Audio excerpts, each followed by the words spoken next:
अस्सलामुअलैकुम दोस्तों, क्या हाल चाल है। हम दोनों दोस्त जो है अब्दुल रशीद भाई और मैं, हम लोग आए हैं यहाँ पर। हमें हमें हमें अब्दुल रशीद भाई ने बताया कि यार यहाँ पर दूध जो है ना, ऊँटनी का, ऊँट का नहीं बोलूँगा मैं, भी ऊँट का बोलने वाला था। ऊँट दूध कब देता भाई? तो जैसे पड्डा दूध नहीं देता वैसे ऊँट भी दूध नहीं देता।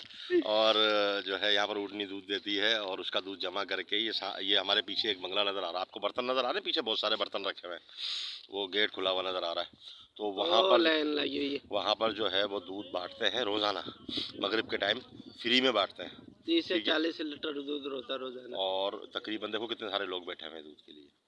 और यहाँ भी बैठे हुए हैं, यहाँ भी बैठे हुए हैं, साइकिलें खड़ी हुई हैं। हम लेके ऐसे फराज भाई को ताकि थोड़ा घूम के ले, इनकी जान वान बनाए। एक साल बाद अच्छा, जाना घर। दूसरी बात ये है कि अभी हम जहाँ जहाँ से आए हैं ना साइकिल चलाते हुए, तो रास्ता भी मैंने देख लिया है। ये बहुत खूबसूरत जगह है, खूबसूरत इलाका है, और लोगों ने खजूर के दरख्त लगाए हुए हैं और मुख्तलिफ़ किस्म के दरख्त लगाए, हमारे पीछे भी दरख्त लगे हुए हैं। रेगिस्तान में दरख्त उगाए हैं और बहुत ज़बरदस्त सिस्टम किया हुआ है, और ग्रीनरी देखो कितनी हुई हुई है।